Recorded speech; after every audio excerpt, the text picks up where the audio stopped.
Коллеги, начинаем пресс-конференцию после матча «Локомотив Акрон». На ваши вопросы готов ответить главный тренер футбольного клуба «Акрон» Сарджан Благович. Пожалуйста, поднимайте руку, представляйтесь, берите микрофон.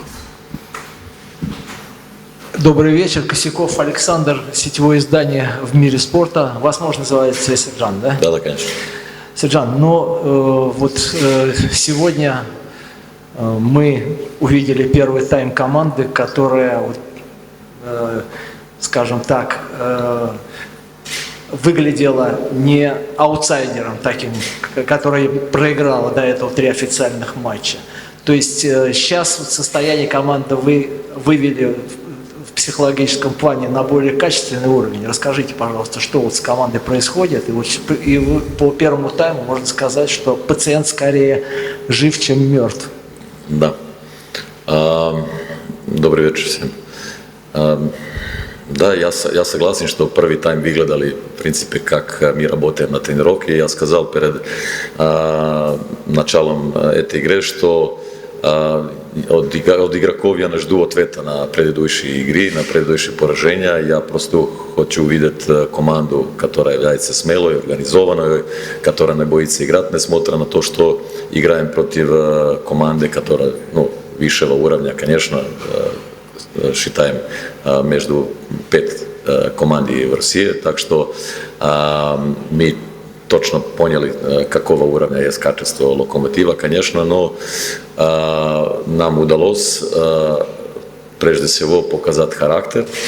Ребята постарались, просто на поле делали то, что мы работаем на тренировке, не боялись, хотя я заявил сразу после игры, что я думаю, что это 60-70% от этого, что эта команда действительно может. Мы первый тайм находили пространство, которое Локомотив нам дал, находили свободного игрока, продвигали мяч через третий, добирались прилично легко до последнje трети, там у нас не знаю точnu statistiku koliko udarov bilo u nas prvi time, даже в некоторых моментах не принимали хорошие качественные решения в последней трети, не хватало последней передачи, чтобы было даже больше ударов, чтобы можно забили гол, к сожалению, не получился. А второй тайм, конечно, и качество Локомотива, и смена игры в обороне у них более персональная, оказала на нас определенное давление, мы устали немного, плюс они добавили качественные замены у них были, и пришли к этому моменту, что мы ожидали и терпели в одном моменте, но я доволен, каким образом мы ответили, даже когда играли низкие зоны, средние зоны, отдали себя полностью. И я не хочу сказать, что я поздравляю моих игроков с одним очком, с ничьем. Я никогда не буду праздновать одно очко, не смотря против кого-то, против какой команды будем играть. Но я хочу поздравить моих ребят с соотношением, которые имеют в виду эти поражения, о которых говорим, психологически, прилично сложно ехать в Москву, Локомотиву, явном фавориту, и показать себя, проявить себя в этом плане. Я поздравляю их за это. И еще один вопрос. Вот особенно в первом тайме было заметно, что вы реагировали очень болезненно на судейские решения. То есть это для вас вот такой был маленький допуск уровня борьбы, вот так сказать. Эмоции. Я верю, что никто из вас не понимает, какие эмоции проходят на скамейке, так что, плохих слов не было, просто некоторые решения, которые они приняли, меня не понравились, может быть, вот так слишком, не могу сказать агрессивно, но так отреагировал, но ничего страшного. Спасибо, удачи. Спасибо. Пожалуйста. Сарджан, спасибо за активный билдап, за то, что очень хорошо выходили из обороны в атаку сегодня. У вас было в первом тайме 10 ударов, хотя казалось со стороны сверху, что иногда можно было немножко продолжить атаку через передачи, через какие-то другие ходы. Вот вы давали установку на то, что надо чаще бить, или все-таки, может быть, надо было как-то иначе иногда атаки развивать в первом тайме особенно? Ну, да, я согласен с вами, я об этом говорил в предыдущем ответе, но это происходит уже 3-4 игры у нас. Если вы смотрели нашу игру против Рубина, особенно даже и против Зенита в одном моменте ми продвигали мяч. Прва je tреть, вторая треть, третья треть, а потом получилось, что у нас много входов в последнюю треть, в штрафной соперника даже очень много заходили внутри, но снова у соперника было больше ударов. Да, это действительно наша проблема.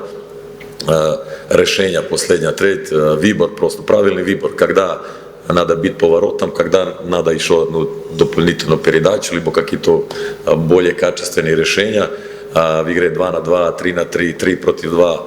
Нам надо работать над этим, потому что у нас получается первая треть, вторая треть, добираемся до последней трети, но там чего-то, какого-то качества решения не хватает. Плюс у нас в предыдущих матчах была большая проблема, переходная фаза из атаки в оборону, когда потирали мяч.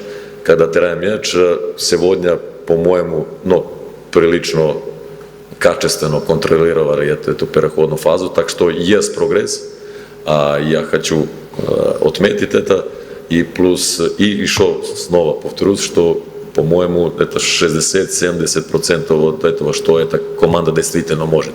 Психология намного влияет. После 3 поражений, конечно, не так легко показать себя в этом плане, особенно остаться в своей работе, к своему образу, как мы тренируемся. Но я сказал ребятам, я никогда не откажусь. И сколько еще, как вы думаете, вам потребуется времени, чтобы довести до идеала все то, что вы хотите задумать в команде?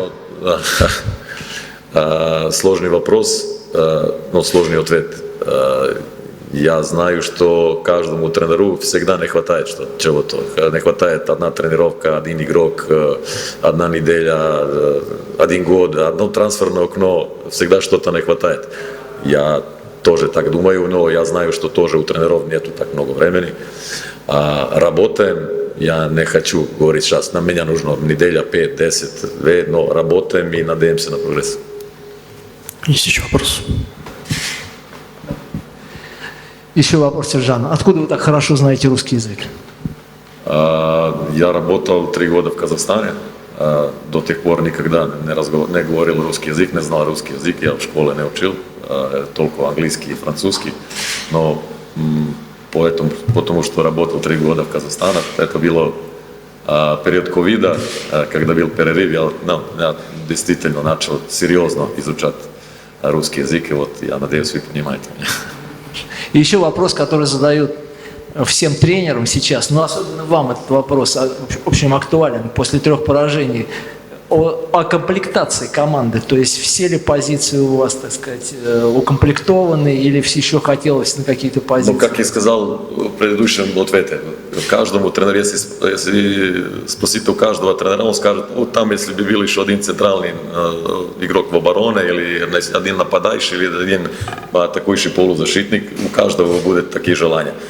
Конечно, я после матча против Рубина тоже сказал на конференции, что руководство знает мои пожелания, у нас есть желание усилить команду на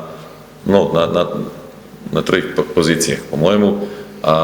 Будет ли возможности, вы знаете, бюджет Акрона небольшой, один из самых маленьких здесь в России, мы не можем соревноваться в этом плане с остальным клубом, но надеемся, что у нас получится, что в течение, не знаю, пару недель будет еще дополнительно и игроков, которые могут поднять уровень качества этой команды. Спасибо. Есть ли еще вопросы? Всем спасибо.